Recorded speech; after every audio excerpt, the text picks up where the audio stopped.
7 Ekim Aksa tufanı ile birlikte İsrail terör rejiminin özellikle kontrolsüz bir şekilde Gazze'de uyguladığı soykırım ve uluslararası arenada en büyük destekçisi olan Amerika'nın İsrail'e verdiği destekle beraber Gazze yerle bir edildi. Gazze ile birlikte terör rejimi aynı anda 5 ülkeye saldırdı. 2025 Haziran ayında 12 gün boyunca İsrail ittifakıyla beraber İran'la bir çatışma süreci yaşadılar ve o 12 günlük çatışma sürecinde Amerika ve İsrail özellikle İsrail'in bölgesel planlamalarını devreye kurabilmek için, bölgesel planında ileriye gidebilmek için Amerika'yı arkasına alarak bölgede yeni bir işgal süreci başlattı.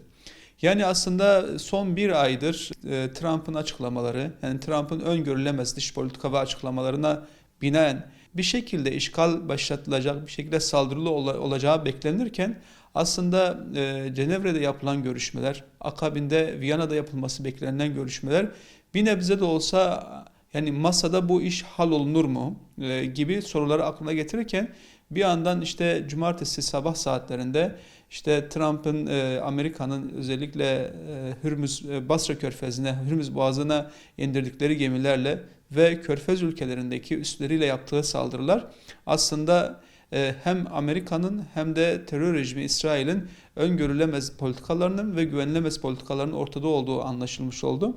Ve bununla beraber İran'da açıkçası beklenemeyen bir tepki.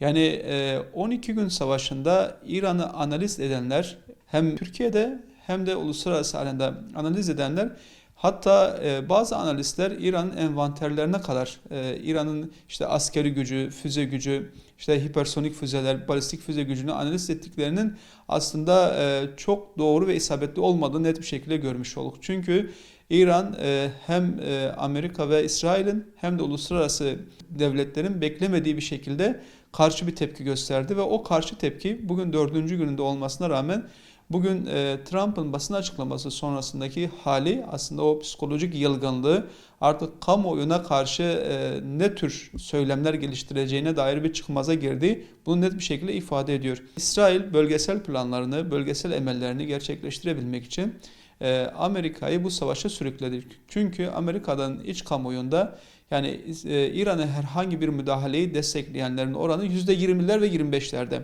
Ve Trump bu kararı kongreden geçirmesi gerekiyordu. Kongreden geçirmeden de bu savaşa karar verdi. Ve açıkçası Trump'ın hem İran'a saldırması bir yandan İsrail'in üzerindeki baskısı denilebilir. Diğer bir yandan ara seçime bir yatırım da denilebilir.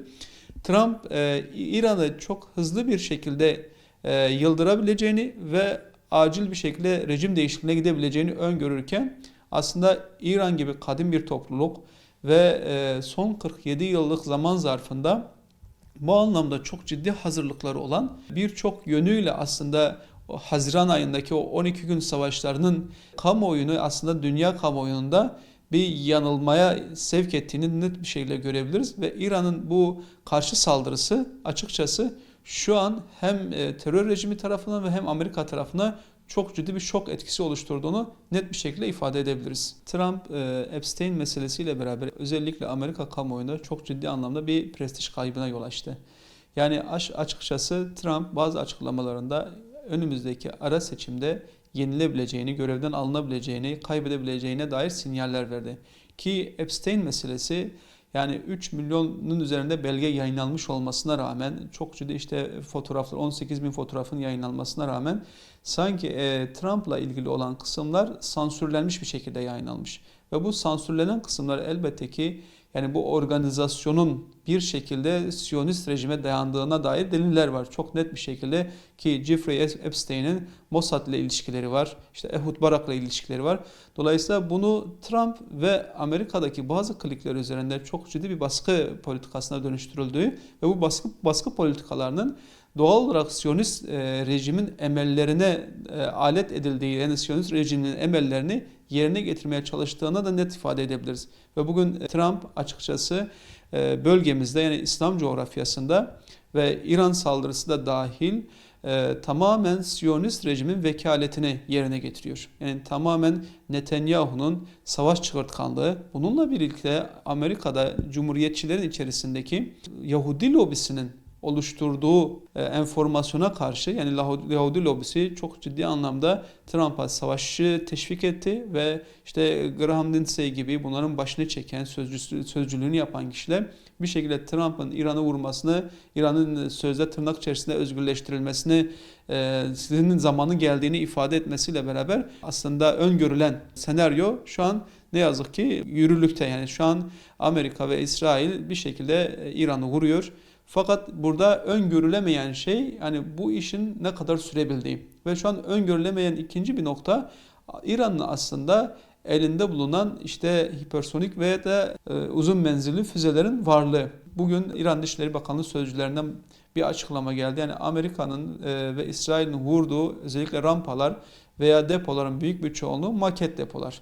Yani aslında şunu da diyebiliriz. Yani 12 gün savaşlarından sonra İran daha önce aldığı tedbirlerini daha ciddi bir boyuta taşıdığını, o süre zarfında füze üretim merkezlerini, füzelerini, ateşlenme sistemlerini tamamen yerin dibine, yani yerin altına, çöl bölgesine çektiğini net bir şekilde söyleyebiliriz. Amerika ve İsrail terör rejiminin İran'ı vurması sadece tek taraflı bir sonuç doğurmaz. Aynı zamanda bölgesel bir sürecin de içerisine girdiğimizi, ki bu bölgesel süreçte eğer savaş beklenen, yani süreden daha uzun sürerse bunun 3. Dünya Savaşı kapılarını aralayabileceğini, çünkü oradaki devasa ticari ağın bozulmasıyla beraber Çin'in de devreye girebileceği gibi öngörüler de var. Özellikle savaşın Körfez ülkelerine bakan çok ciddi bir yönü var. Ki Körfez ülkeleri uzun süre Amerika ile müttefik olmuşlar ve özellikle Amerika'nın işte hava savunma sistemlerine çok ciddi yatırımları oldu. Fakat İran'ın saldırıları karşısında bu Körfez ülkeleri direkt Amerika üslerinin bulunduğu, sırası hukukta Amerika toprağı olarak ifade edebileceğimiz yerlerin böyle net bir şekilde vurulması ve çok yüksek hasar almaları, Amerika'nın görüldüğü kadar çok büyük ve her şeye gücü yeten bir müttefik olmadığını net bir şekilde anlamış olduk. Diğer bir nokta, Katar'da bir saldırı oldu. Yani Katar'da Hamas yetkililerine yönelik bir saldırı oldu. Ve o Katar saldırısının hemen ardından işte İngiliz hava üssünde bir yakıt ikmali yapıldı. Yani aslında bölgede sadece Amerika'nın üsleri değil, aynı zamanda Avrupa ülkelerinden bazı ülkelerin de üslerinde olduğu malumunuz gelir. Amerika'nın bu dengesiz politikaları karşısında açıkçası her ne kadar söylem olarak bunu desteklediklerini ifade etseler de eylem olarak tarafsız kalmayı tercih ediyorlar. Hürmüz Boğazı'nda dünya petrolünün yaklaşık %20'si geçiyor. Hürmüz Boğazı ikinci bir karara karşı kapatıldı.